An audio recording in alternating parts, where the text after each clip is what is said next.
بیت الخلا سے نکلنا، بازار میں چلنا پھرنا، اس کا سونا، اس کا جاگنا، اس کا کھانا پینا، اگر یہ سارا اللہ پاک کے حکموں کے مطابق اور حضرت محمد صلی اللہ علیہ وسلم کے طریقوں کے مطابق ہو جائے تو یہ دین ہے۔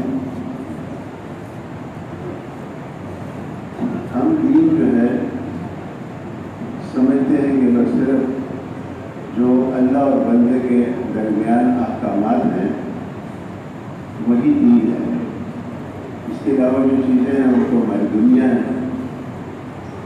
حالانکہ دین جو ہے وہ تو اتنا جامع لفظ ہے کہ اس نے کسی سنت کو بھی نہیں چھوڑا۔ 24 گھنٹے کی زندگی اس کی جو ہے دین بن سکتی ہے اگر وہ اللہ پاک کے حکموں کے مطابق اور حضرت محمد صلی اللہ علیہ وسلم کے طریقے کے مطابق ہو۔ اور قیامت کے دن دیکھا جائے گا کہ اس کے دل کا جھکاؤ جو ہے وہ کس طرف تھا، آیا غیروں کے طریقوں کی طرف تھا یا حضرت محمد صلی اللہ علیہ وسلم کے طریقے کی طرف تھا۔ عدی بن حاتم رضی اللہ تعالیٰ عنہ حضور صلی اللہ علیہ وسلم کی خدمت میں حاضر ہوئے اور انہوں نے کہا کہ اے اللہ کے رسول، ہم ایمان لانے سے پہلے بھی اللہ ہی کو رب مانتے تھے، تو پھر اللہ نے قرآن میں یوں پر کیوں فرمایا ہمارے متعلق کہ ان لوگوں نے اپنے رہبان اور اپنے مشائخ اور اپنے علماء کو اپنا رب بنا رکھا ہے، حالانکہ ہم ایمان لانے سے پہلے بھی اللہ ہی کو رب مانتے تھے، پھر اللہ نے قرآن میں کیوں فرمایا؟ تو حضور صلی اللہ علیہ وسلم نے ارشاد فرمایا، اس کا مفہوم یہ ہے کہ اے عدی، جب تمہارے علماء، تمہارے رہبان اللہ کی حلال کی ہوئی چیزوں کو حرام کہتے تھے اور اللہ کی حرام کردہ چیزوں کو حلال کہتے تھے، اور باوجود اس کے کہ تمہیں معلوم ہوتا تھا کہ یہ غلط ہے، تو کیا تم ان کی بات نہیں مانتے تھے؟ تو عدی بن حاتم نے کہا رضی اللہ تعالیٰ نے کہ ہاں اللہ کے رسول ہم مانتے تھے۔ تو حضور صلی اللہ علیہ وسلم نے فرمایا اس کا مفہوم یہ ہے کہ پھر تو تم نے ان کو اپنا رب بنا لیا۔ رب میرے دوستوں اللہ ہی ہے اور حکم جو ہے صرف اللہ ہی کا ماننا ہے اور طریقہ صرف اس کے رسول صلی اللہ علیہ وسلم کا ہی اختیار کرنا ہے۔ حاجی عبدالوہاب صاحب رحمۃ اللہ علیہ فرمایا کرتے تھے کہ اللہ پاک کی جو 100% مدد ہے وہ 100% دین کے ساتھ ہے، جزوی دین کے ساتھ اللہ تعالیٰ کی 100% مدد نہیں ہے۔ جس دین کو چاہا عمل کر لیا اور جس دین کو چاہا چھوڑ دیا، ایسی بات نہیں ہے۔ شیخ الحدیث صاحب رحمۃ اللہ علیہ نے ایسے لوگوں کے متعلق لکھا ہے، میں یہ کتاب میں پڑھ رہا تھا، تو شیخ الحدیث صاحب رحمۃ اللہ علیہ نے لکھا ہے کہ مثال کے طور پہ ایک آدمی روزانہ رات کو شراب پیتا ہے، مثال اس کا معمول ہے، کسی نے اس کو پلیٹ میں بھنا ہوا گوشت لا کے دیا اس شرابی کو، لو بھائی یہ کھاؤ۔ وہ کہتے ہیں یہ کیا ہے؟ وہ کہتے ہیں یہ خنزیر کا گوشت۔ پورے کرو حرام، مجھے خنزیر کا گوشت کھلاتے ہو؟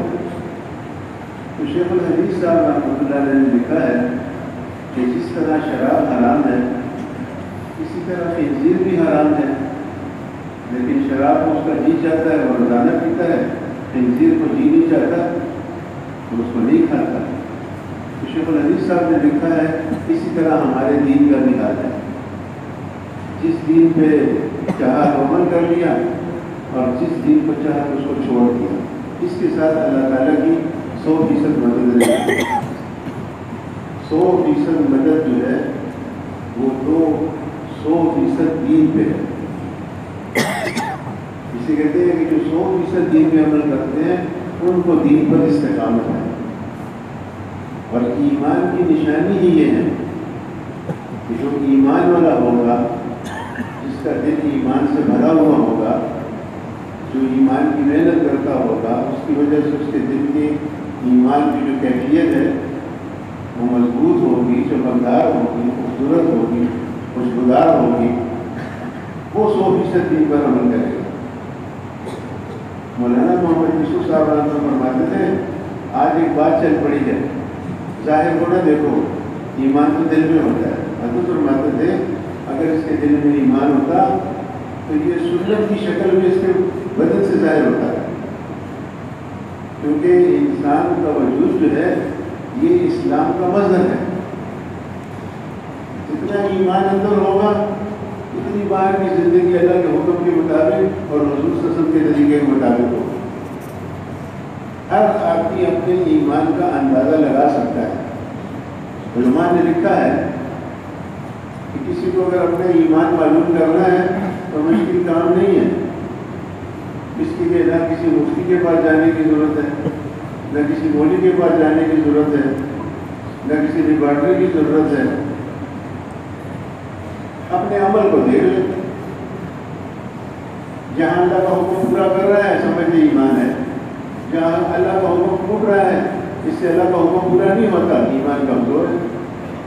جہاں حضور صلی اللہ علیہ وسلم کی سنت جو ہے پوری کر رہا ہے وہاں اس کا ایمان مضبوط ہے، اور جہاں حضور صلی اللہ علیہ وسلم کی سنت چھوٹ رہی ہے اس کا ایمان کمزور ہے. حضرت فرماتے تھے اگر اس کا دل ایمان سے بھرا ہوا ہوتا تو یہ سنتوں میں جان دینے والا ہوتا. تو ایمان کی نشانی جو ہے وہ دین ہے. جتنا دین ایمان کے اندر ذوق ہوگا اتنا جو ہے دین کے اندر ذوق ہوگا، اتنا اسلام میں اس کا چلنا مشکل ہوگا. اور جتنا مضبوط ایمان ہوگا اور اس کی مومن کو ضرورت ہے. جو ہمارے بزرگ فرماتے ہیں کہ روزانہ ایمان یقین کی دعوت ہو وہ اسی لیے ہے. حضرت ایک بڑی عجیب بات فرماتے تھے، دھیان سے سننا، بڑی قیمتی بات ہے.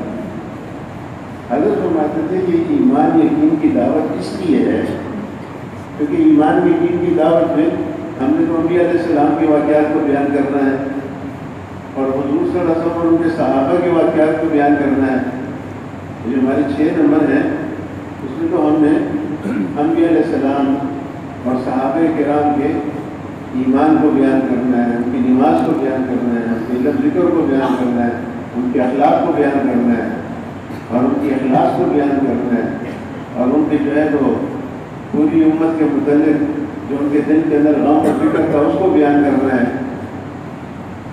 جب ایمان کی دعوت روزانہ آدمی دے گا اور انبیاء علیہ السلام کے واقعات اور صحابہ کرام کے واقعات بیان کرے گا تو پھر اس کو اپنے ایمان کے ذوق کا احساس ہوگا. یہ عزت اور مدد ہے. اگر ہم ایمان یقین کی دعوت نہیں دیں گے اور ہم انبیاء علیہ السلام اور صحابہ کے قصے بھی حضرت فرماتے تھے کہ صحابہ کرام کے جو واقعات ہیں وہ صحابہ کے تعارف کے لیے نہیں ہیں. اگر صحابہ کے تعارف کے لیے تم ان کے واقعات بیان کرو گے تو بات یہی تک رہ جائے گی کہ بھئی وہ تو صحابہ تھے، ہم تو صحابہ نہیں ہیں اس لیے ہم عمل نہیں کر سکتے. یہ انبیاء علیہ السلام کے جو واقعات ہیں اور صحابہ کرام کے جو واقعات ہیں وہ تو اس لیے بیان کرنا ہے کہ بھئی ہم نے اس کے اوپر کتنے آگے. اب سامنے دریا ہے، پیچھے جو ہے تو فرعون ہے اور بنی اسرائیل کہہ رہے ہیں ہم تو پکڑے گئے، یہ ظالم نے ہمیں گھیر لیا آگے، اب ہمارے اوپر پتہ نہیں کتنا ظلم کرے. لیکن موسیٰ علیہ السلام وہ دائی تھے. دائی جو ہوتا ہے اس کی بڑی صفت یہ ہوتی ہے کہ وہ صرف ایک اللہ کی ذات سے متاثر ہوتا ہے، اللہ کے علاوہ کسی سے متاثر نہیں ہوتا. موسیٰ علیہ السلام نے فوراً فرمایا کلا، ہر کسی کے حالات سارے خلاف ہیں. لیکن ایمان والا جو آدمی ہوگا، جس کا دل ایمان سے بھرا ہوگا، جو داعی ہوگا، اس کی محنت میں لگا ہوا ہے، اس کا تو اللہ کے خزانوں پہ، اللہ کی قدرت پہ، اللہ کے جو ہے تو طاقت پہ اور اللہ کے علمی نظام پہ وہ تو اس کو دیکھ کر چلے گا، ظاہر کو نہیں دیکھ کر چلے گا. لیکن کرنا ہماری ربی سے آتی میرا اللہ مجھے راستہ دے گا، میرا اللہ میرے ساتھ ہے اور میرا اللہ مجھے راستہ دے گا۔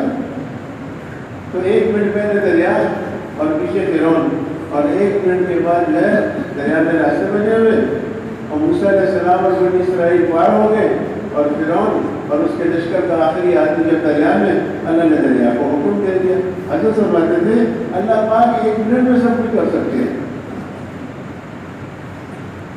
تو کامل دین پہ چلنے کے لیے مضبوط ایمان کی ضرورت ہے، اور یہ ہر مومن کی ضرورت ہے۔ آج ہم ایمان کی محنت کو کچھ سمجھتے ہی نہیں، بلکہ بہت سے لوگ یوں کہتے ہیں یار ایمان کے لیے بھی محنت کی ضرورت ہے۔ اگر ایمان کے لیے محنت کی ضرورت نہ ہوتی تو اللہ کیوں فرماتے یا ایھا الذین آمنوا آمنوا، اے ایمان والوں ایمان لے آؤ۔ بھائی ایمان والوں کو کہنے کی کیا ضرورت ہے کہ ایمان لے آؤ؟ ایمان والوں کو ایمان کی جو ہے تو ضرورت اس لیے ہے کہ وہ جو ہے ایمان یقین کی دعوت دیں، وہ اللہ کی بڑائی کو بیان کریں، آخرت کے تذکرے کریں، جزا کو، قبر کو، حشر کی زندگی کو، میزان کی زندگی کو، پلسرات کی زندگی کو، جنت کو، دوزخ کو، فرشتوں کو، کس کو بیان کریں؟ ہم تو یہاں پر آ کر اٹک کے، میں نے اپنے بزرگوں سے سنا ہے کہ جتنی بھی پریشانیاں ہیں آج، اس کا علاج کسی کے پاس نہیں ہے، نہ حکومتوں کے پاس ہے اور نہ جو ہے تو تاجروں کے پاس ہے، کسی کے پاس بھی نہیں ہے۔ ان پریشانیوں کا حل صرف تبلیغ والوں کے پاس ہے کہ تبلیغ والے اپنی مساجد کو دعوت والے اعمال سے آباد کریں۔ اس ساری پریشانیوں کا علاج ہے۔ آپ صلی اللہ علیہ وسلم کے زمانے میں مسجد اعمال سے آباد ہے، جو بھی آتا تھا اس کی زندگی بدلتی۔ مسجد نبی میں جو دعوت والے اعمال ہوتے تھے اس میں جو ہے مشورہ بھی تھا، اس میں خروج بھی تھا، اس میں جماعتوں کو روانگی ہدایت بھی تھی، اس میں جب جماعتیں آ جاتی تھی وہ ان کی کارگزاری بھی سنتے تھے۔ یہ سارے اعمال ہوتے تھے وہاں مسجد۔ دعوت والے اعمال ان کے دلوں کو اسلام کے لیے نرم کر دیتے تھے، اور یہ تو صاف حدیث ہے، واضح۔ پتہ نہیں یا تو ہم اس حدیث کے معنی کو نہیں سمجھ رہے یا پتہ نہیں کیا بات ہے۔ اللہ پاک فرماتے ہیں اس کا مفہوم ہے کہ جب میں کسی جگہ پر عذاب بھیجنے کا ارادہ کرتا ہوں تو دیکھتا ہوں کہ ان لوگوں نے مسجد کو آباد کیا ہوا ہے، بھیجا ہوا عذاب میں واپس کر لیتا ہوں۔ یقین جانے اگر ہم لوگ تھوڑا تھوڑا وقت اپنی مسجدوں کو دے دیں یہ سارے فتنے ختم ہو جائیں۔ عائشہ رضی اللہ عنہا فرمایا کرتے تھے کہ جو رحمتیں مسجدوں میں نازل ہوتی ہیں وہ رحمتیں کہیں پر بھی نازل ہوتی ہیں۔ مسجد نبی میں یہ اعمال میں ایمان کی مجلس تھی، اس میں اللہ کی بڑائی کو بیان کیا جاتا تھا، اور جو قرآن نازل ہوتا تھا اس کو سیکھتے تھے، اس کی تلاوت بھی کرتے تھے۔ تعلیم کا حلقہ اجتماعی فضائل کو بیان کیا جاتا تھا۔ صحابہ کرام جو ہے آپ صلی اللہ علیہ وسلم اللہ کے وعدوں میں، اللہ نے جو اعمال پہ وعدے کیے ہیں ان کو بیان کرتے تھے، صحابہ ان وعدوں پہ یقین کرتے ہوئے اس پہ عمل کرتے تھے۔ اور مولانا انعام الحسن صاحب رحمۃ اللہ فرماتے تھے کہ دیکھو فضائل کا تعلق جو ہے یہ ایمانیات کے ساتھ ہے۔ ہم عمل کریں گے اللہ کی رضا کے لیے، ہاں اس عمل پہ جو اللہ نے وعدہ کیا ہے اس پہ ہمارے یقین۔ ہم نماز پڑھیں گے اللہ کو راضی کرنے کے لیے، ہم روزہ رکھیں گے اللہ کو راضی کرنے کے لیے، ہم اس لیے نہیں کہ نماز پڑھ کے تو جنت مل جائے گی، وہ تو وعدہ ہے، اس میں تو ہمارا یقین ہے، لیکن اعمال اللہ کی رضا کے لیے۔ یہ تعلیم کا حلقہ تھا جس میں صحابہ اس کو سیکھتے بھی تھے اور پھر اس پہ عمل بھی کرتے تھے، اور گھروں کے اندر بھی یہ ماحول ہے۔ تو میرے دوستوں بزرگوں، مومن کو اس کی سخت ضرورت ہے کہ وہ روزانہ ایمان کی دین کی دعوت دے اور اس کے ذریعے وہ ایمان کے اندر ترقی کرتا چلا ہے، اس کا ایمان مضبوط پکا، آگے اور درجہ آگے، ایک درجہ اور آگے، ایک درجہ اور آگے۔ حضرت فرماتے تھے جب آدمی اللہ کی بڑائی کو بیان کرتا ہے تو اس کا ایمان ترقی کرتا ہے، جب یہ دنیا کی بڑائی کو بیان کرتا ہے اس سے اس کا ایمان کمزور ہو جاتا ہے۔ جتنا مخلوق کو بیان کرو گے، جتنا مخلوق کی بڑائی کو بیان کرو گے، جتنا مخلوق سے ہونے کو بیان کریں گے، اتنا ایمان کمزور ہوتا چلا جائے گا۔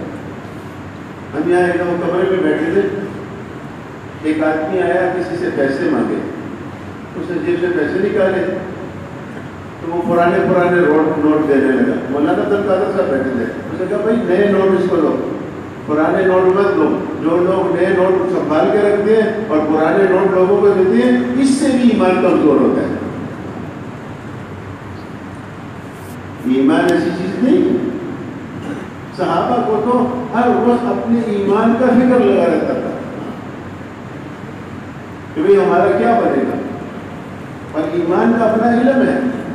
حضرت فرماتے تھے اللہ نے جتنے احکامات بھیجے ہیں، جتنے عوامل ہیں، اس کے ساتھ ان کا علم بھی بھیجا ہے۔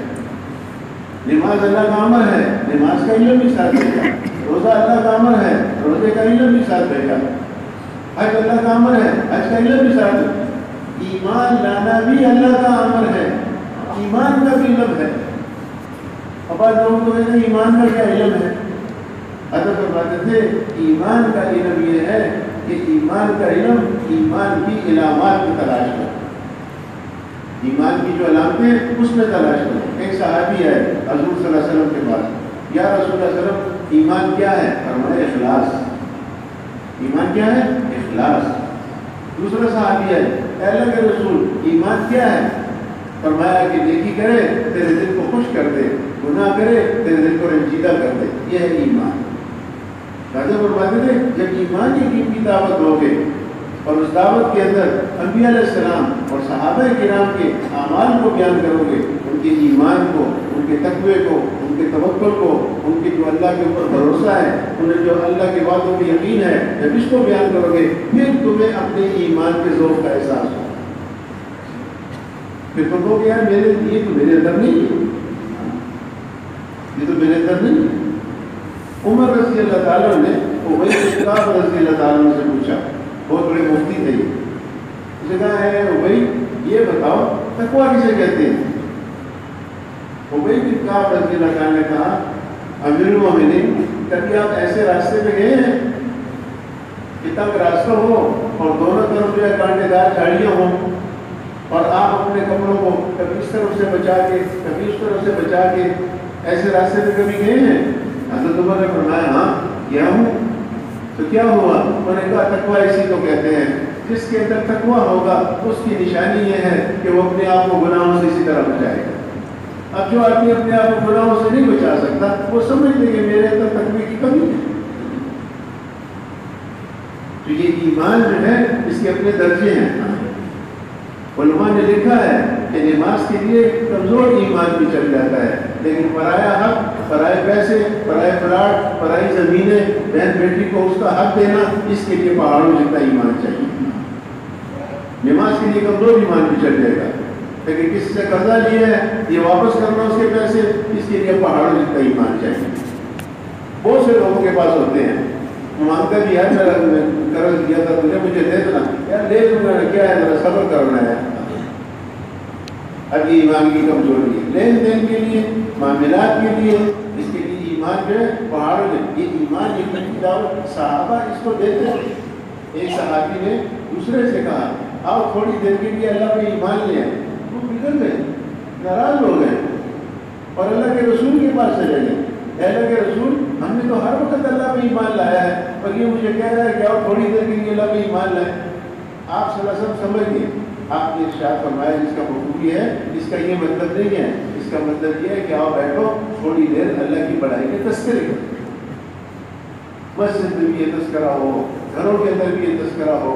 دیکھو ایمان جو ہے اس کی حفاظت، اس کی ترقی، اس پہ استقامت یہ بہت ضروری چیز ہے، کیونکہ ایک ہے فرشتوں کا ایمان، وہ تو بس ایک جگہ ٹھہرا ہوا ہے۔ فرشتوں کا ایمان نہ بڑھتا ہے نہ گھٹتا ہے، اور انبیاء علیہ السلام کا ایمان وہ دن بدن بڑھتا ہے کیونکہ وہ دعوت والا کام کرتے ہیں۔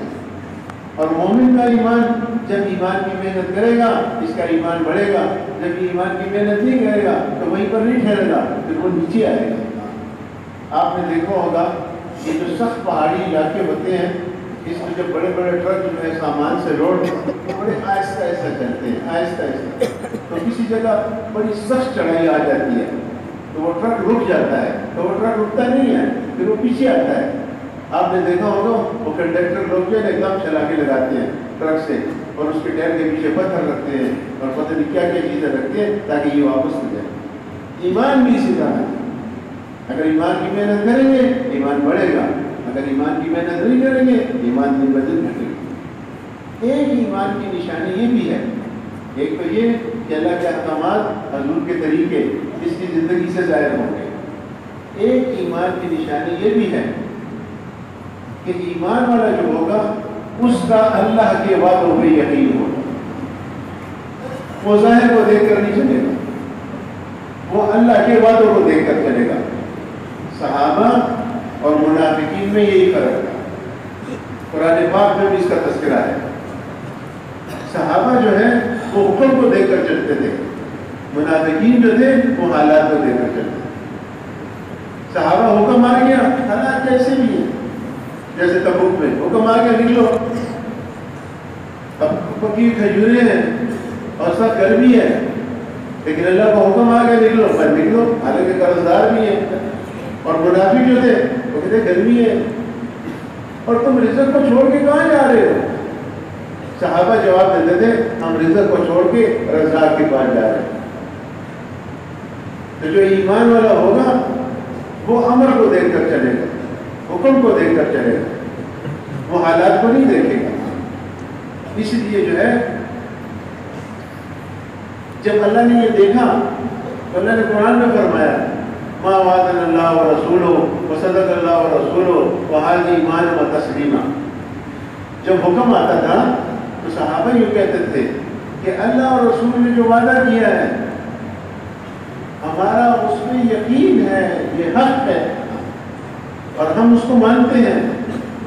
ما وعدنا اللہ ورسولہ وصدق اللہ ورسولہ، یہ سچ ہے، جو اللہ نے جو وعدہ کیا ہمارے ساتھ یہ سچ ہے، ہم اس کو مانتے ہیں اور ہم اس کو تسلیم کرتے ہیں۔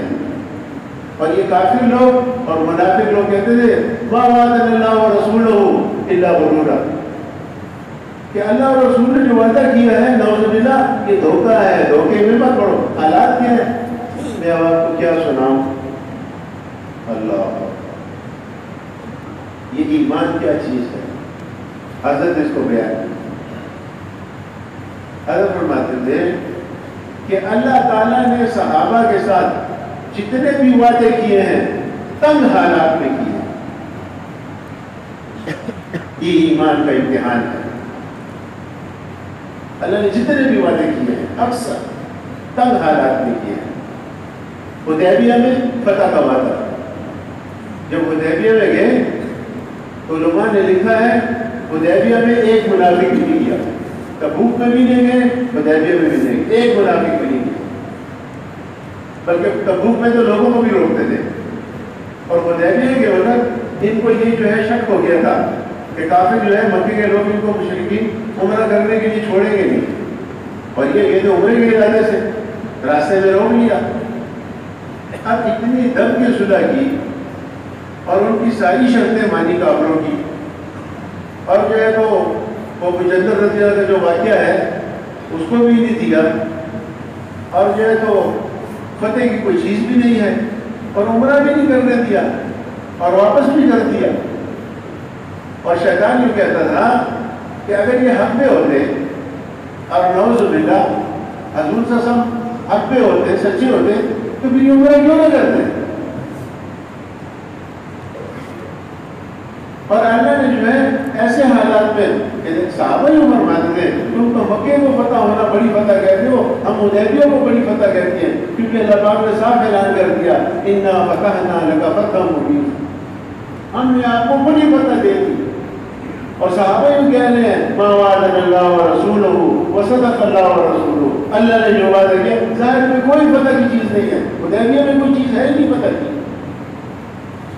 اللہ بھی فرما رہے ہیں ہم نے آپ کو بڑی فتح دے دی، اور صحابہ بھی فرما رہے ہیں کہ اللہ کا وعدہ حق اور سچ ہے۔ یہ ہے ایمان۔ ایمان کی ایک نشانی یہ ہے کہ حالات جیسے بھی ہوں اللہ کے وعدوں پہ اس کا یقین ہو، اور ایک جو ہے یہ خندق کا جو واقعہ ہے، اب بھوک بھی ہے، خوف بھی ہے، اور کوئی ظاہری کوئی جو ہے ایسی کوئی چیز بھی نہیں ہے، اور کھانا بھی نہیں ہے ان کے پاس، اور سب سردی ہے، اور خندق کھول رہے ہیں۔ اب خندق کھولتے کھولتے ایک چٹان آ گئی، صحابہ نے بڑی کوشش کی، چٹان نہیں ٹوٹی۔ صحابہ حضور کے پاس آئے، حضور سے عرض کیا اللہ کے رسول ایک چٹان ہے نہیں ٹوٹ رہی۔ آپ صلی اللہ علیہ وسلم خود اترے خندق کے اندر اور ایک زور سے کدال ماری اس چٹان پہ، وہ چٹان ریزہ ریزہ ہو گئے۔ آپ صلی اللہ علیہ وسلم نے ارشاد فرمایا، جس کا مفہوم یہ ہے کہ جب میں نے یہ چٹان توڑی تو مجھے اللہ تعالیٰ نے کیسر و کسرا کے محلات فتح ہوں گے یہ اللہ نے مجھے دکھا دیا۔ تو کافر اور منافق لوگ یہ کہتے تھے کہ جب اللہ ان کو جو ہے تو کیسر و کسرا کے محل دے سکتے ہیں تو ان لوگوں کو اس وقت کھانے کے کیوں نہ دیں؟ ان کے پاس تو کھانا ہی نہیں ہے۔ تو ایمان والے کی ایک نشانی یہ بھی ہے کہ حالات جیسے بھی ہوں اس کا اللہ اور اس کے رسول کے وعدوں پہ یقین ہو، وہ ظاہر کو نہیں دیکھیں گے، وہ کہیں گے کہ جو سچ ہے وہی ہے جو اللہ اور اس کے رسول نے فرمایا، جو یہ سامنے مشاہدے کے اندر ہے یہ اگر اس کے خلاف بھی ہے یہ جھوٹ ہے، وہ جھوٹ نہیں ہو سکتا۔ اور صحابہ تو اگر اللہ کے وعدے پورا ہونے میں کوئی تاخیر بھی ہو جاتی تھی تو اس میں ان کا ایمان ڈگمگاتا نہیں تھا۔ ہم تو 2 رکعت پڑھتے ہیں کسی کام کے لیے، وہ کام نہیں ہوتا، پھر پڑھتے ہیں 2-4 دفعہ پڑھے، وہ کام نہیں ہوا، ہم کہتے ہیں یار بس نہیں ہوتا چھوڑو 2 رکعت۔ صحابہ ایسے نہیں ہیں، تاخیر ہو گئی یقین ہے یہ ہو کے رہے گا۔ آپ صلی اللہ علیہ وسلم کے پاس صحابہ بیٹھے ہوئے تھے، پرانے صحابہ، چند نئے لوگ بھی مسلمان ہو کے آئے۔ یہ ایک صحابی رضی اللہ تعالیٰ یہ اسی دن ہجرت کر کے آئے تھے اور یہ پرانے صحابہ کے پیچھے بیٹھے تھے۔ آپ صلی اللہ علیہ وسلم نے ارشاد فرمایا، جس کا مفہوم یہ ہے ایک علاقہ ہے ہیرا، وہ فتح ہوگا، مسلمان اس کو فتح کریں گے۔ جب یہ شہر میں داخل ہوں گے تو وہ شہزادی ہوگی، خوبصورت ہوگی، بڑے مال والی ہوگی، کالی اوڑھنی اوڑھی ہوگی، سفید خچر میں سوار ہوگی۔ اب آپ صلی اللہ علیہ وسلم اس کو بیان کر رہے ہیں اور یہ صحابی ایک دم کھڑے ہو گئے، نئے صحابی اسی دن ہجرت کر کے آئے۔ انہوں نے کہا اللہ کے رسول وہ عورت تو مجھے دے دے۔ آپ نے فرمایا یہ لگا تیری ہو گئی، بات نہیں آئی ہوگی۔ حضور صلی اللہ علیہ وسلم دنیا سے تشریف لے گئے۔ ابو بکر رضی اللہ تعالیٰ کا دور آیا، وہ بھی ختم ہو گیا، 2-2.5 سال کا زمانہ۔ عمر رضی اللہ تعالیٰ خلیفہ بنے، 12 سال ان کی خلافت، وہ بھی چلا گیا۔ حضرت عثمان رضی اللہ تعالیٰ عنہ کے دور خلافت میں یہ علاقہ فتح ہوا۔ جب مسلمان اس علاقے میں داخل ہوئے تو یہ اوس رضی اللہ تعالیٰ عنہ جلدی تیزی کے ساتھ اندر گئے اور کچھ ڈھونڈ رہے تھے۔ آخر ان کی نظر اس عورت میں پڑ گئی اور انہوں نے جا کے اس عورت پہ قبضہ کر لیا۔ مسلمانوں نے جو ہے امیر سے کہا کہ ابھی ہمارے میں غنیمت تقسیم بھی نہیں ہوا اور اوس نے اس عورت پہ قبضہ کر لیا۔ میں نے کہا اوس کو بلاؤ۔ جب اوس کو بلایا میں نے کہا ابھی تو ہمارے غنیمت تقسیم بھی نہیں ہوا اور آپ نے اس عورت پہ قبضہ کر لیا۔ میں نے کہا یہ عورت تو حضور صلی اللہ علیہ وسلم نے مجھے دی تھی اور یہ تو اس وقت سے میری ہے۔ یہ ہے ایمان، یہ الفاظ ہے، یہ تو اس وقت سے میری ہے۔ میں نے کہا گواہ لاؤ، اور سے باہر نکل گئے۔ صحابہ باہر موجود تھے، مجھے کہا بھائی کوئی ہے میری گواہی دے دے کہ اللہ کے رسول نے یہ عورت مجھے دی تھی۔ 2 صحابہ پرانے۔ میں نے کہا ہاں ہم اس مجلس میں موجود تھے جب اللہ کے رسول نے یہ عورت مجھے دی تھی۔ میں نے کہا میرے ساتھ آ جاؤ گواہی دے دو۔ اور دونوں صحابہ آئے، امیر صاحب کو کہا ہم گواہ ہیں اس بات کے، ہم گواہ اس بات کے اللہ کے رسول نے یہ عورت اس کو دی۔ میں نے کہا اگر اللہ کے رسول نے دیا ہے تو پھر میری کیا مجال ہے؟ جب اللہ کے رسول نے اس کی دیا تو ایمان کی ایک نشانی یہ بھی ہے کہ ایمان والے کا جس کا مضبوط ایمان ہوگا، جس کا اللہ کی ذات عالی پہ بھروسہ زیادہ ہوگا، اس کا اللہ کے وعدوں پہ یقین ہوگا۔ اللہ نے وعدہ کر دیا بس یہ ہو کے رہے گا، اس کے اندر کوئی شک ہے ہی نہیں۔ اصل میں میرے دوستو ایک ہے نظر اور ایک ہے خبر۔ خبر ہے غیب سے اور نظر جو ہے یہ سامنے دیکھ رہی ہے، اور نظر اور خبر کا جو ہے آپس کے اندر مقابلہ ہے۔ جب نظر کو دیکھو گے وہ خبر کے خلاف ہوگی، خبر کو دیکھو گے وہ نظر کے خلاف ہوگی۔ اب نظر کو جھٹلاؤ اور خبر پہ یقین کرو۔ اب جب خبر پہ یقین کرو گے تو فرماتے تھے اگر خبر پہ یقین کرو گے تو نظر تمہارا نقصان نہیں کر سکے گی، اور نظر پہ یقین نہیں کرو گے، خبر پہ یقین کرو گے تو خبر سے تمہیں فائدہ ہوگا۔ ابو درداء رضی اللہ تعالیٰ عنہ کے ساتھ یہی تو تھا۔ وہ شخص آیا، اسے کہا کہ آپ کے گھر میں تو آگ لگ گئی ہے، میں ابھی دیکھ کر آیا ہوں۔ ابو درداء نے فرمایا میرے گھر کو آگ نہیں لگ سکتی۔ دوسرا آیا، اس سے زیادہ سخت جواب کہ بھئی میں خود دیکھ کے آیا ہوں، شعلے اٹھ رہے ہیں آپ کے گھر سے، انہوں نے کہا میرے گھر کو آگ نہیں لگ سکتی۔ تیسرا آیا، اس کو بھی یہی جواب دیا۔ ایک آدمی آیا، اس نے کہا ابو درداء آپ تو آپ کے گھر کی دیوار تک پہنچ گئی تھی، لیکن جب آپ کے گھر کی دیوار کے قریب پہنچی تو آگ بجھ گئی تھی۔ تو لوگ جمع ہو گئے، ابو درداء یہ کیا ہوا؟ انہوں نے کہا میں نے حضور صلی اللہ علیہ وسلم سے سنا ہے کہ جو دن کے شروع میں یہ دعا پڑھ لے رات تک اسے کوئی چیز نقصان نہیں پہنچا سکتی، اور میں نے صبح یہ دعا پڑھی تھی، اس لیے میرا یہ یقین تھا کہ میرا گھر جل نہیں سکتا، کیوں کہ اللہ اور اس کے رسول کا جو وعدہ ہے وہ سچ ہے۔ اب جب انہوں نے خبر پہ یقین کیا تو نظر ان کو نقصان نہیں پہنچا سکتی، ان کا گھر جو ہے۔ اس لیے حضرت فرماتے تھے کہ جتنی طاقت اور جتنی قوت اس حدیث کے اندر ہے، بہت زیادہ قوت ہے اس حدیث کے اندر، کہ اللہ پاک فرماتے ہیں جس کا مفہوم یہ ہے کہ میں اپنے بندے کے ساتھ ویسے ہی گمان کرتا ہوں جیسا بندہ، میں اپنے بندے کے ساتھ ویسے ہی معاملہ کرتا ہوں جیسا وہ میرے ساتھ گمان کرتا ہے۔ اس کے اندر فرماتے تھے اللہ کے ساتھ گمان ٹھیک کرنا۔ صحابہ کا اللہ کے ساتھ گمان ٹھیک ہو گیا، انبیاء علیہ السلام کا اللہ کے ساتھ گمان ٹھیک تھا۔ اتنی بڑی آگ، وہ اتنا بے وقوف آدمی نمرود، ایک آدمی کی اتنی آگ چلے، اس بدبخت کو پتا تھا کہ یہ عام آدمی نہیں ہے، یہ اللہ کا رسول ہے، لیکن اس کے مقدم میں ہدایت نہیں تھی۔ اب جب وہ آگ جلائی ابراہیم علیہ السلام کے لیے فرشتے آ گئے، پہاڑوں کے بھی فرشتے آ گئے، بارش کے فرشتے بھی آ گئے، ہوا کے فرشتے بھی آ گئے۔ میں نے کہا ہم اس کو بارش برسا دیں گے، بچ جائے گی، پہاڑوں میں آپس میں ملا دیں گے، ختم ہو جائے گی۔ ہوا والے فرشتے نے کہا ہم اس کو اڑا دیا کہیں اور لے جائیں گے۔ میں نے کہا تم آئے کیسے ہو؟ اللہ نے بھیجا ہے؟ میں نے کہا نہیں، اللہ نے نہیں بھیجا، ہم اللہ سے اجازت لے کے آئے۔ میں نے کہا پھر مجھے تمہاری ضرورت نہیں۔ پھر حضرت جبرائیل علیہ السلام آئے، انہیں اللہ سے کہا اللہ آپ کا خلیل چل رہا ہے، ذرا عجیب الفاظ ہے۔ جب جبرائیل علیہ السلام نے کہا اے اللہ آپ کا خلیل چل رہا ہے، ہم جائیں مدد کے لیے؟ اللہ نے فرمایا چلے جاؤ۔ حضرت فرماتے تھے اللہ نے فرمایا چلے جاؤ، دیکھ لو تمہارا خلیل ہے کہ ہمارا خلیل ہے، دیکھ لو تمہارا خلیل ہے کہ ہمارا خلیل ہے، اگر ہمارا خلیل ہوگا تم سے نہیں لے گا مدد۔ حضرت فرماتے تھے ابراہیم علیہ السلام کو پورا گمان تھا یہ آپ مجھے نہیں جلا سکتے، اس سے حضرت فرماتے تھے اللہ کے ساتھ گمان ٹھیک کرو، کیونکہ اللہ خود فرماتے ہیں جس کا مفہوم یہ ہے میں اپنے بندے کے ساتھ ویسا معاملہ کرتا ہوں جیسا وہ میرے ساتھ گمان کرتا ہے۔ اب جبرائیل علیہ السلام کا جب انکار کیا ابراہیم علیہ السلام نے ان سے بھی یہی پوچھا اللہ نے بھیجا ہے؟ اللہ نے نہیں، ہم اجازت لے کے آئے ہیں۔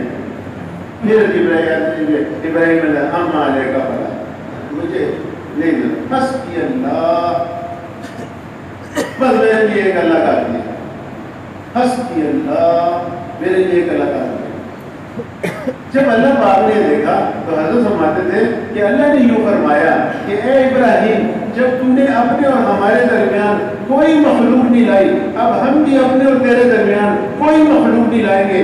اللہ پاک نے براہ راست آپ کو حکم دیا اے آپ ٹھنڈی ہو جا، سلامتی والی ٹھنڈی ہو جا۔ تو میرے دوستوں اور بزرگوں یہ جو ایمان یقین کی دعوت ہے یہ صرف قصے سنانے اور سننے کے لیے نہیں ہے، یہ تو اس لیے ہے کہ ہمارا اللہ کے ساتھ تعلق جڑتا چلا جائے، ہم اللہ کے قریب ہوتے چلے جائیں۔ حاجی صاحب رحمۃ اللہ علیہ فرماتے تھے دربار صاحب کہ دعوت دو پھر ذکر دو، پھر دعوت دو پھر ذکر دو۔ جب تم دعوت دو گے اور تم ذکر کرو گے تم اللہ کے قریب ہوتے چلے جاؤ گے، اور اتنے قریب ہو جاؤ گے کہ پھر قریب والوں کی بات سنی جاتی ہے۔ پھر جب تم اللہ سے کہو گے اللہ میرا یہ کام کر دے، اللہ تمہارا کام کر دے۔ یہ تو ہمیں دھوکہ لگا ہے کہ ہم نے مخلوق کے اندر جو ہے یہ سمجھ لیا ہے کہ مخلوق کی جو ہے نقشے اختیار کر لو اور اللہ سے دعا کرو کہ اللہ میرے اس نقشے میں تو اب جو کامیابی ڈال دے۔ نقشوں کے ساتھ کامیابی کا وعدہ نہیں ہے، کامیابی کا وعدہ تو اعمال کے ساتھ ہے۔ ہم سب اس میں متفق ہیں اور سب خوش ہیں۔ یا یہ میرا کارخانہ ہے اس کے اندر کامیابی ڈال دے، یا یہ میری دکان ہے اس کے اندر کامیابی ڈال دے۔ وہ رب کیا رب ہوا جو کارخانے کا محتاج ہے، وہ رب کیا رب ہوا جو دکان کا محتاج ہے۔ اللہ کو جو ہے اسباب نہیں پیش کیے جاتے، اللہ کو اعمال پیش کیے جاتے۔ مولانا یوسف رحمۃ اللہ فرماتے تھے آج تو لوگ اللہ کو مشورے دیتے ہیں، اللہ کو مشورہ مت دیا کرو۔ اللہ کی جو قدرت ہے وہ اعمال کے ساتھ ہے، اور اعمال کے ساتھ اللہ نے وعدے کیے۔ وہ جو 3 آدمی جو غار میں بند ہو گئے تھے انہوں نے اللہ کے سامنے کیا پیش کیا تھا؟ اپنا کوئی دنیا کا نقشہ پیش کیا تھا کہ اللہ اتنے پیسے لے لے اور چٹان ہٹا دے۔ ان کو پتا تھا کہ اب عمل کے ذریعے ہمارا کام ہوگا، تو انہوں نے اعمال پیش کر دیے۔ انہوں نے کہا بھائی وہ عمل جو اللہ کی رضا کے لیے دوسرے کے نفع کے لیے کیا ہے اس عمل کو پیش کرو۔ آج ایک مسئلہ یہ بھی بنا ہوا ہے، لوگ جو ہے عمل کرتے ہیں لیکن وہ اپنے نفع کے لیے، اللہ کی رضا کے لیے عمل کرنا دوسرے کو نفع پہنچانے کے لیے، اس کے اندر اتنی قوت ہے۔ حضرت فرماتے تھے کسی پہ احسان کرنا جو ہے اس کے اندر اتنی طاقت ہے، اتنی کو۔ اور دیکھو ان تینوں نے جو عمل پیش کیے، کوئی روزہ، کوئی حج، کوئی زکات، کوئی ایسا عمل نہ ذکر ہے نہ تلاوت ہے، کوئی عمل ایسا نہیں ہے، سارا احسان اور معاملات اور اخلاق یہ عمل پیش کیا۔ یہ دین صرف جو ہے نماز کا نام نہیں ہے، دین تو اس طریقہ حیات کا نام ہے جو حضرت محمد صلی اللہ علیہ وسلم لے کے آئے ہیں۔ اس لیے مولانا محمد الیاس صاحب رحمۃ اللہ فرماتے تھے کہ ہم اس نقل و حرکت کے ذریعے ان ساری چیزوں کو زندہ کرنا چاہتے ہیں جو حضرت محمد صلی اللہ علیہ وسلم لے کے آئے ہیں۔ اس میں عبادات بھی ہیں، اس میں جو ہے تو ایمانیات بھی ہیں، اخلاق بھی ہیں، معاملات بھی ہیں، معاشرت بھی ہے۔ یہ ساری چیزیں مل کے پورا دین بنتا ہے۔ نماز تو صرف طریقہ عبادت ہے، اس طریقے سے اللہ کی بات، وہ تو ایک رکن ہے نماز تو پورا دین نہیں ہے، وہ تو ایک اللہ کا عمل ہے۔ دین تو بہت وسیع ہے، 24 گھنٹے کی زندگی اللہ کے حکم کے مطابق اور حضرت محمد صلی اللہ علیہ وسلم کے طریقے کے مطابق ہوتے ہیں، اس کا نام دین ہے۔ انہیں کہ اللہ تو جانتا ہے، میں اپنے والدین کو رات کو نہیں پہلے نے یہ کہا کہ اللہ تو جانتا ہے میرے چچا کی ایک بیٹی تھی، بڑی خوبصورت تھی اور میں اسے خلوت چاہتا تھا، وہ راضی نہیں ہوتی تھی۔ ایک دن وہ مجبور ہو گئی، اس کو 120 دینار کی ضرورت تھی، وہ میرے پاس آئی، میں نے اس کے سامنے اپنی حاجت رکھی، وہ بیچاری مجبور تھی، تیار ہو گئی۔ جب میں اس کے ساتھ وہ غلط کام کرنے لگا تو اس نے ایک بات کہی، اتق اللہ،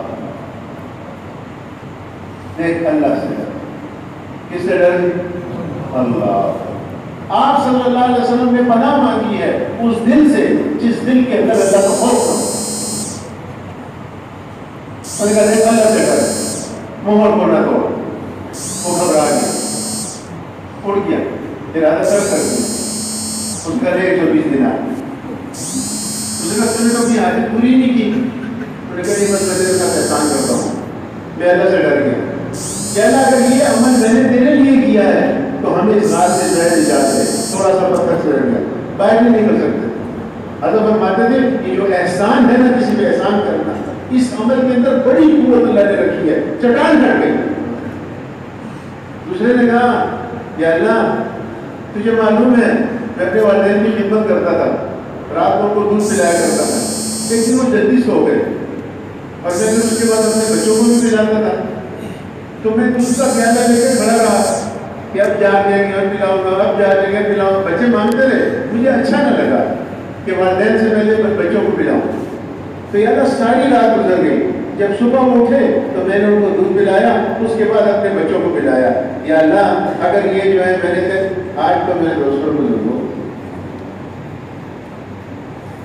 دیکھو، بزرگ فرماتے ہیں کہ یہ جتنے حیوان ہیں نا، ہوا میں اڑنے والے، پھاڑ کھانے والے،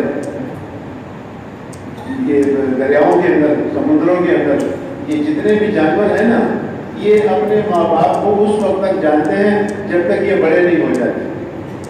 جب یہ بڑے ہو جاتے ہیں نا جانور، پھر اپنے ماں باپ کو نہیں پہچانتے۔ چڑیا کا بچہ اس وقت تک جانتا ہے اپنی ماں کو جب تک وہ اپنی چونچ میں جو ہے دانا لے کے نرم کر کے آتی ہے، اور اس کے منہ میں یہ دور سے دیکھتا ہے ماں کو اور یہ چونچ کھول لیتا ہے کہ میری ماں آ گئی۔ جب یہ بڑے ہو جاتے ہیں تو پھر یہ اپنے ماں باپ کو نہیں پہچانتے، اور یہ حیوانیت جو ہے آہستہ آہستہ انسانوں کے اندر بھی آ رہی ہے۔ باہر ملکوں میں ہم سنتے تھے کہ ہاسٹل بنے ہیں، اللہ ہمیں بچائے اس چیز سے کہ ماں باپ بوڑھے ہو گئے اور اس کو ہاسٹل بھجوا دیا، کہہ کے ہماری نیند خراب کرتا ہے، ساری رات جو ہے تو یہ کھانستا ہے، اب جو ہے اس کو جو ہے باہر بھجواؤ، ہماری زندگی خراب ہے۔ ایک صحابی رضی اللہ تعالیٰ عنہ آئے، حضور صلی اللہ علیہ وسلم سے عرض کی کہ یا رسول اللہ صلی اللہ علیہ وسلم، میں اپنی بوڑھی ماں کو لے کے اپنی پیٹھ پر بٹھا کر 9 میل پیدل چلا ہوں، اور زمین اتنی گرم تھی کہ اگر اس زمین پر کچا گوشت ڈال دیا جاتا تو وہ پک کر کھانے کے قابل ہو جاتا۔ یا رسول اللہ صلی اللہ علیہ وسلم، میں نے اپنی ماں کا حق ادا کر دیا۔ آپ صلی اللہ علیہ وسلم نے ارشاد فرمایا، جس کا مفہوم یہ ہے کہ تیری ماں نے جب تجھے جنا اور تیری ماں کو جب درد کی لہریں اٹھی تو شاید ایک لہر کا حق ادا ہوا، شاید ایک لہر کا۔ اس میں بھی آپ صلی اللہ علیہ وسلم نے شاید فرمایا کہ شاید ایک جو ہے حق ادا ہوا۔ ماں باپ ان کے پیروں کے نیچے تو جنت ہے، باپ کی دعا اور اللہ کے درمیان کوئی حجاب نہیں۔ اسے کہا اللہ اگر میں نے یہ عمل تیری رضا کے لیے کیا ہے تو ہمیں یہاں سے نجات دے، پتھر تھوڑا سا سرک گیا۔ یہ ماں باپ کی خدمت یہ اتنی اونچی چیز ہے، اور یہ ماں باپ جو ہے اس کا اتنا درجہ ہے، قدر کر لو جن کے ماں باپ زندہ ہیں، ہاں قدر کر لو۔ ایک آدمی نے ابن عباس رضی اللہ تعالیٰ سے پوچھا کہ میرے ماں باپ مجھ پہ ظلم کرتے ہیں، انہوں نے کہا برداشت کرو۔ انہوں نے کہا اگر ماں باپ ظالم ہو تو پھر بھی برداشت کرے، انہوں نے کہا اگر ظالم ہو پھر بھی برداشت کرو۔ اور بڑی لمبی حدیث ہے فضائل صدقات کے اندر، ابن عباس رضی اللہ تعالیٰ عنہ نے فرمایا اگر ایسا موقع آ جائے کہ تجھے اپنے ماں باپ کا پاخانہ صاف کرنا پڑے تو اسی طرح ان کا پاخانہ صاف کر جس طرح بچپن میں انہوں نے تیرا پاخانہ صاف کیا تھا۔ اس کو تو ہم بھول ہی گئے ہیں، آج تو ماں باپ کو بوجھ سمجھتے ہیں، حالانکہ ماں نے 2 بوجھ، قرآن میں اللہ نے ذکر کیا، تیری ماں نے تیرے 2 بوجھوں کو برداشت کیا، ایک تو 9 مہینے تجھے پیٹ میں اٹھایا یہ برداشت کیا، اور ایک تجھے جنا اس بوجھ کو برداشت کیا۔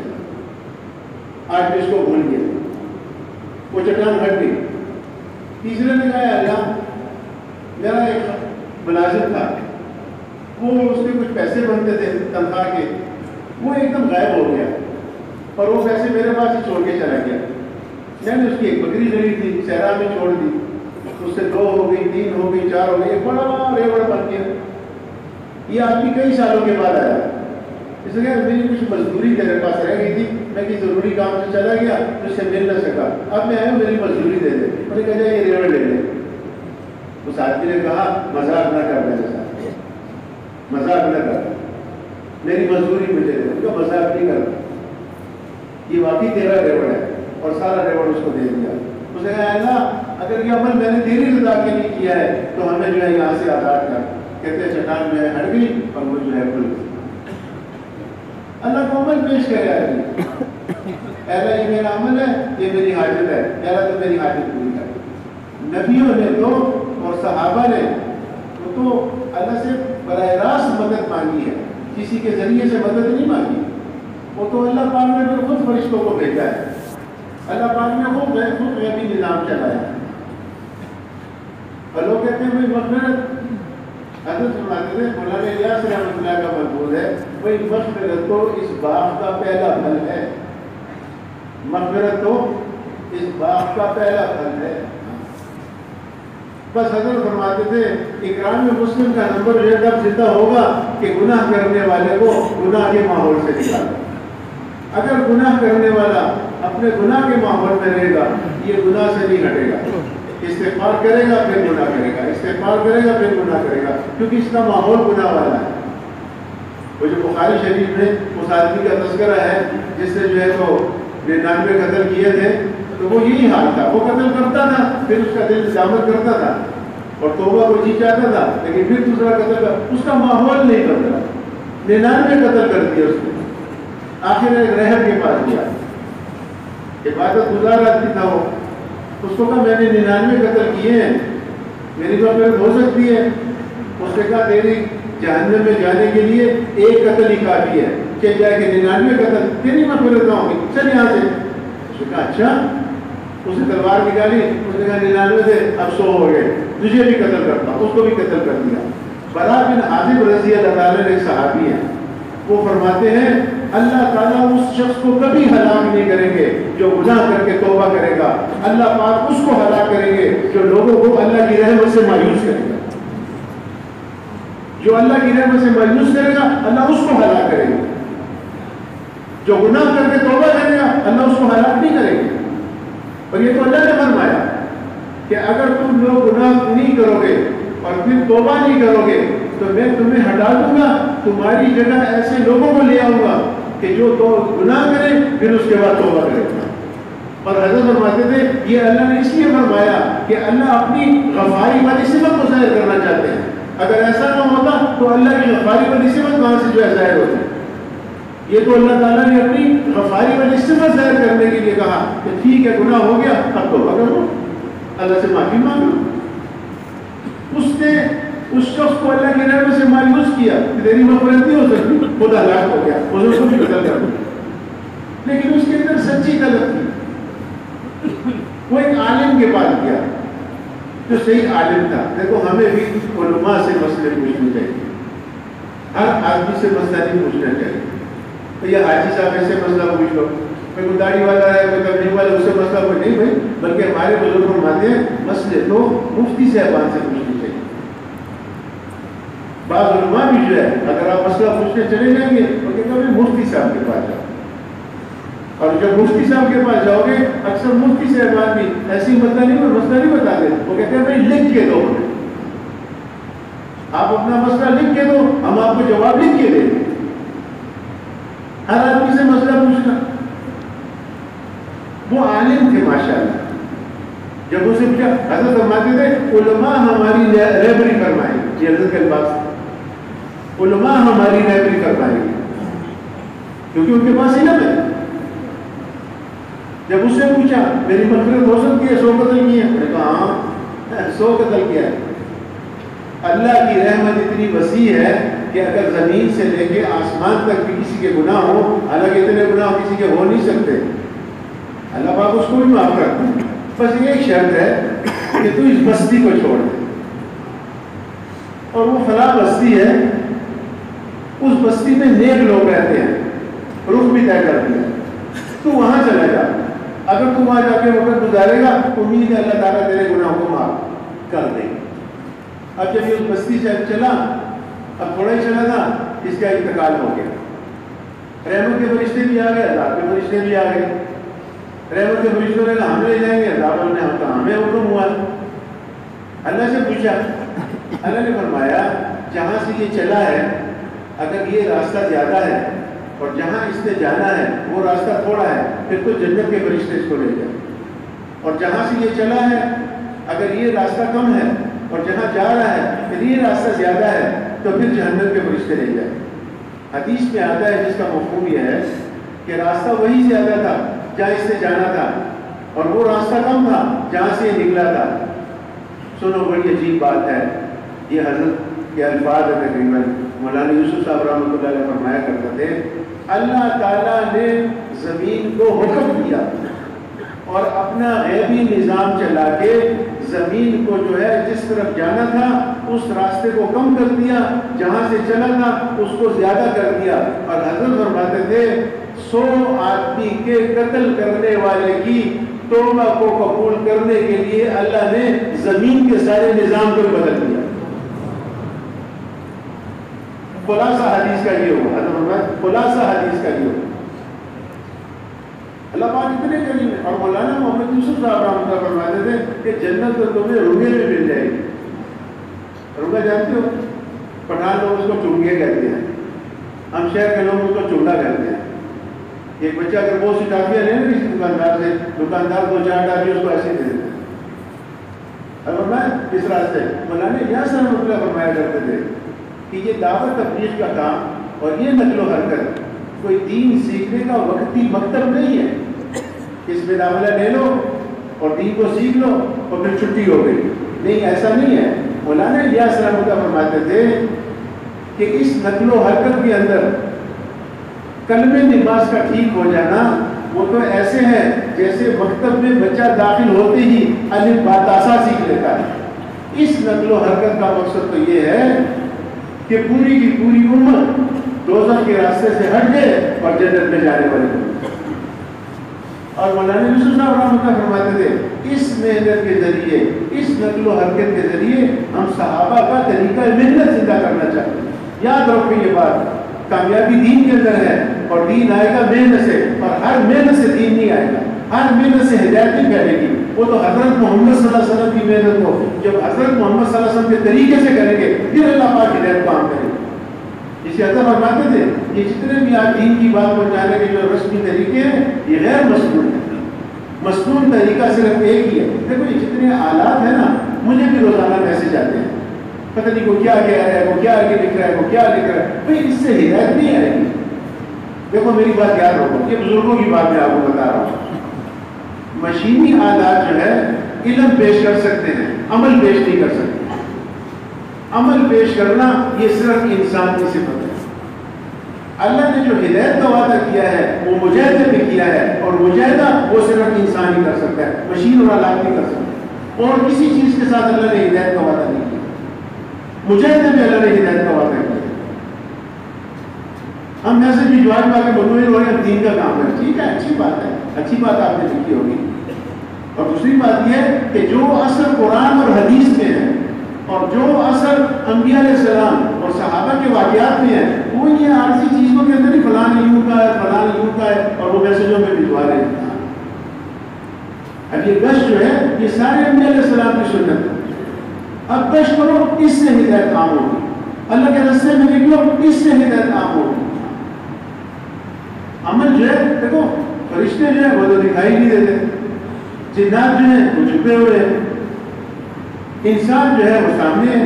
اور انسان جو ہے عمل کر سکتا ہے، حالات عمل نہیں کر سکتا. آپ کا میسج عمل نہیں ہے، عمل تو انسان ہے. جب حضرت علی رضی اللہ تعالیٰ عنہ عراق گئے تو عراق کے لوگ جمع ہو گئے. انہوں نے کہا کہ آپ ہمیں حضور صلی اللہ علیہ وسلم والا وضو بتائیں. آپ رضی اللہ تعالیٰ نے کہا بھائی پانی لے کے آؤ. خادم پانی لے کے آیا. آپ سارے عراق والے موجود، آپ رضی اللہ تعالیٰ نے سب کے سامنے وضو کر کے ان کو دکھایا. ان سے کہا ہم نے حضور صلی اللہ علیہ وسلم کو یوں وضو کرتے ہوئے دیکھا. ایسی بات نہیں ہے کہ بھائی چند لوگ اس کام کو کر لیں اور باقی لوگوں کی چھٹی اور یہ جو ہو گیا. نہیں، اس لیے آپ صلی اللہ علیہ وسلم نے مثالیں دے دے کر سمجھایا کہ اس امت کی مثال ایک کشتی کے سوار کی طرح ہے. ایک کشتی ہے، اس کی 2 منزلیں ہیں، اوپر بھی لوگ ہیں نیچے بھی لوگ ہیں.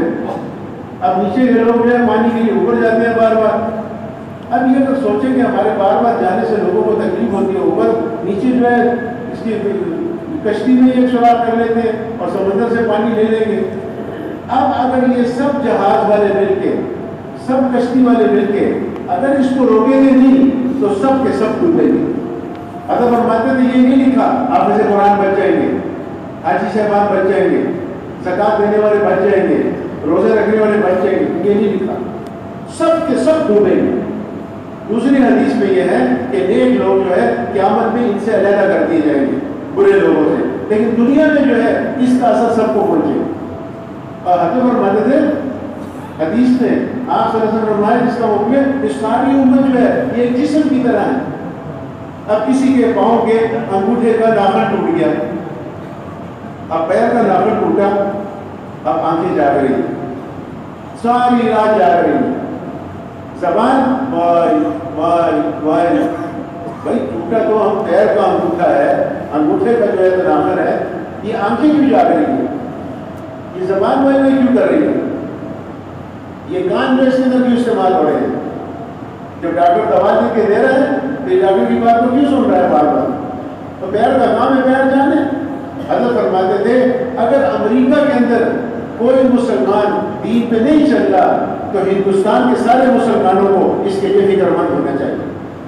اسی طرح جس طرح پیر کے انگوٹھے کے ناخن کے ٹوٹنے سے سارا جسم جو ہے اس کی طرح بدلتے ہیں، اسی طرح اگر امریکہ کے اندر ایک مسلمان دین میں نہیں چل رہا تو سارے ہندوستان کے مسلمان اس کے لیے فکر مند ہیں. اور حضرت فرماتے تھے اگر کسی علاقے میں اقتدار آ جائے تو سارے مسلمانوں کا دل اس سے متاثر ہو جانا چاہیے اور فکر مند ہو جائے کہ یہ مسلمان مرتد کیوں ہوئے. حضرت فرماتے آج تو سارا عالم چھوڑو، سارے عالم کے مسلمان چھوڑو، آج تو کوئی ایک محلہ بھی اس کے لیے فکر مند نہیں ہوتا. اور پھر حضرت عجیب بات فرماتے ہیں. حضرت فرماتے تھے کہ پیر کے انگوٹھے کا اگر ناخن ٹوٹ گیا تو جس کو فالج ہوگا باقی اعضاء اس کے لیے جو ہے فکر مند نہیں ہوں گے، نہ آنکھیں اس کے لیے جاگیں گی، نہ زبان اس کے، کیونکہ اس کو فالج مل گیا. کہ یہ امت کا حال بیان کیا. اس لیے میرے دوستوں اور بزرگوں یہ امت بحیثیت امت سارے عالم کی انسانوں کی ذمہ دار ہے. مولانا محمد الیاس صاحب رحمۃ اللہ فرمایا کرتے تھے کہ حضور صلی اللہ علیہ وسلم پوری امت کو ہر امتی کے حوالے کر کے گئے ہیں اور ہر امتی کو پوری امت کے حوالے کر کے گئے. ایسا بات ایسی چیز نہیں ہے.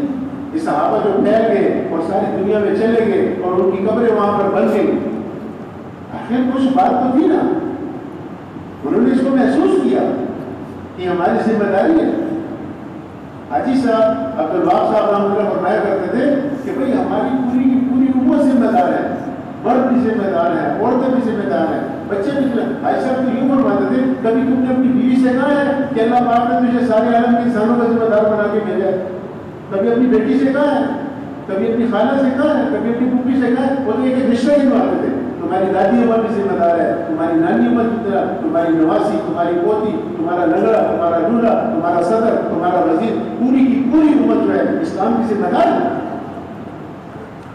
اور یاد رکھو یہ جتنی بھی جو ہے دنیا کے نقشے ہیں اس کے اندر نہ ناکامی ہے نہ کامی، اس کا ایک ہی مطلب ہے یہ صرف ابتلا کے لیے بنی، صرف ابتلا ہے، آزمائش ہے، امتحان ہے. یہ دکانیں، یہ دفتر، یہ کارخانے، یہ جتنے بھی نقشے ہیں یہ اس لیے اللہ پاک دیکھتے ہیں اس کے اندر مجھے راضی کرتا ہے، مجھے ناراض کرتا ہے، اور اس کی کوئی حقیقت نہیں. سلیمان علیہ السلام کے لیے گھوڑے لائے گئے تھے، بڑے پسند تھے ان کو گھوڑے، شوق تھا ان کا. ایسے گھوڑے لائے گئے کہ اپنی مثال وہ خود تھی. اتنے فربا، اتنے مضبوط، اتنے بڑے ان کے قد، اتنے خوبصورت گھوڑے. سلیمان علیہ السلام گھوڑوں کے دیکھنے میں مشغول ہو گئے. اب یہ دنیا تو ابتلا ہے، اتنے مشغول ہوئے کہ پتہ ہی نہیں چلا اور عصر کی نماز قضا ہو گئی. جب احساس ہوا کہ میری تو عصر چلی گئی، اللہ نے فرمایا عصر تو چلی گئی، کہ اللہ میں نے عصر پڑھنی ہے کہ قضا پڑھو، کہ نہیں اللہ میں نے اپنی عصر پڑھنی ہے. حضرت فرماتے تھے تڑپ کے روئے اللہ کے سامنے. اللہ پاک نے سلیمان علیہ السلام کی طرف سے سورج کو دوبارہ نکالا اور سلیمان علیہ السلام نے دعا کی، نماز پڑھی. جب نماز پڑھی تو اللہ پاک نے پوچھا کہ وہ بڑی جو تڑپ کے روئے تھے اللہ کو وہ تڑپ بڑی پسند آئی. یہ تو عبداللہ بن عمر رضی اللہ تعالیٰ عنہ ان سے جب عشاء کی جماعت نماز پورت ہو جاتی تھی وہ بھی ساری رات نماز پڑھتے تھے. عمل کے چھوٹنے کا غم ہو، جماعت چلی گئی غم ہو، قرآن کی تلاوت رہ گئی غم ہو، ذکر رہ گیا غم ہو، گش چھوٹ گیا غم ہو، چلا رہ گیا غم ہو، روزہ رہ گیا غم ہو، فکر ہو یار جب ہے کہ مجھ سے حدیث میں آتا ہے، جس کا مفہوم یہ ہے جب آدمی اعمال کرتا ہے، آسمان پہ ایک دروازہ ہے، اس کے سارے اعمال اس دروازے کے راستے آسمانوں میں جاتے ہیں. جب یہ اوپر جو ہے اعمال جاتے ہیں اس کے، جس دن یہ وہ اعمال نہیں کرتا وہ آسمان کے دروازے انتظار کرتے ہیں اور آپس میں کہتے ہیں آج اس شخص کی تلاوت نہیں آئی، آج اس شخص کا ذکر نہیں آیا، آج اس شخص کا گشت نہیں آیا، آج اس شخص کا سروزہ نہیں آیا، آج اس شخص کی جو ہے تہجد کی نماز نہیں آئی. دروازے انتظار کرتے ہیں، تڑپ کے رو رہے، پتہ نہیں کتنی تڑپ تھی. اللہ کو پسند آ گئی. اللہ نے پوچھا کہ کیا مانگتے ہو؟ مانگو. سلیمان علیہ السلام نے کہا یا اللہ ایسی حکومت کہ مجھ سے نہ پہلے کسی کو ملی ہو نہ مجھ سے بعد میں کسی کو. اللہ نے ساری چیزوں پہ حکومت دی، پرند چرند انسان جنات ہوا سب چیزیں. مولانا پالنپوری صاحب رحمۃ اللہ فرماتے تھے جو تخت ان کو ہوا میں اڑ کے لے کے چکتا تھا 2 لاکھ کوس کے اس کے اوپر. ایک روایت میں 50,000 ہے، ایک میں 2 لاکھ، اس کو ہوا اڑا کے لے گیا. حضرت فرماتے تھے جب قضا نماز میں یہ ملتا ہے کہ جو وقت پہ پڑھی جائے اور جو صحیح طریقے پہ پڑھی جائے اس پہ کیا ملے گا. تو میرے دوستوں اور بزرگوں سارے عالم کی انسانوں کے لیے حاجی صاحب رحمۃ اللہ علیہ بار بار اس کو فرماتے تھے اللہ پاک نے ہمیں سارے عالم کی انسانوں کے لیے اور اللہ پاک نے ہمیں قیامت تک کے آخری انسان کے لیے ذمہ دار بنا کے بھیجا ہے. اور یقین جانو یہ بات میں آپ کو سنا دوں، حاجی صاحب رحمۃ اللہ فرماتے تھے دعا کیا کرو یا اللہ ہمارے وہ گناہ جن گناہوں کی وجہ سے تو ناراض ہے، یا اللہ ہمارے ان گناہوں کو معاف فرما، اور یا اللہ ہمارے وہ گناہ جن گناہوں کی وجہ سے تیری نظر رحمت ہم سے ہٹی ہوئی ہے، یا اللہ ہمارے ان گناہوں کو معاف فرما، اور یا اللہ ہمارے وہ گناہ جن گناہوں کی وجہ سے تیرے دین پہ چلنا مشکل ہو گیا، یا اللہ ان گناہوں کو معاف فرما، اور یا اللہ وہ گناہ جن گناہوں کی وجہ سے ہمارے ملک کے حالات ٹھیک نہیں ہوتے، یا اللہ ہمارے ان گناہوں کو معاف فرما. میں نے ایک مولوی صاحب کو جب یہ بات سنائی جب میں آگے عرض کرنے لگا، اس مولوی صاحب نے ماتھے پہ ایسے جو ہاتھ مارا، کہا یار یہ حاجی صاحب اتنے گہرے آدمی تھے. میں نے کہا حاجی صاحب نے یہ بھی ساتھ فرمایا ہماری وہ غلط سوچ، ہمارے وہ غلط ارادے، ہمارے وہ غلط جذبات، ہماری وہ غلط نیتیں، دیکھو اس کا تو کسی کو پتہ نہیں ہے، یہ تو اندر کی بات ہے.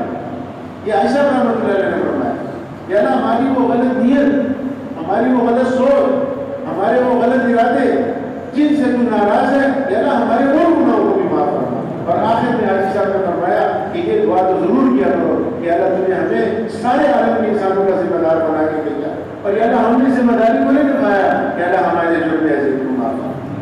تو میرے دوستوں بزرگوں سارے عالم کی نیت کو دین کو اپنی زندگی میں بھی لائیں گے اور دین کو سارے عالم کے انسانوں تک پہنچائیں گے.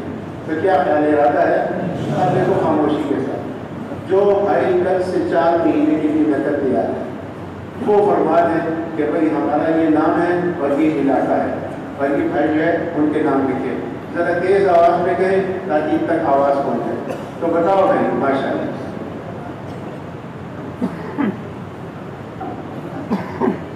ہاں جی اور بتاؤ جی. کل سے 4 مہینے نقد ماشاء اللہ. اور بھائی یہ ریمنڈ والوں نے کہا ہے کہ پرانے ساتھیوں سے کہے کہ وہ اپنا چلہ بھی لگا لیں، چلہ رہ نہ جائے کیونکہ سارے 2-2.5 مہینے رہ گئے سال کے ختم ہونے میں. جس نے اس کی 2-2.5 مہینے میں چلہ نہیں لگایا سنو اس بات کو، 2021 میں چلہ لگائے گا، 2022 میں چلہ لگائے گا اور 2023 میں اس کے بعد ملکوں کی قواعد بنائے. ایک چلہ نہ لگانے سے 3 سال پیچھے چلے جائیں گے. تو بھائی قرآن بھی بتائے جن کا سالانہ چلہ رہتا ہے کہ کل سے چلے کے لیے 2 تیار ہے ماشاء اللہ. جماعتیں بھی لکھاؤ، افراد بھی لکھاؤ، جلدی جلدی لکھاؤ.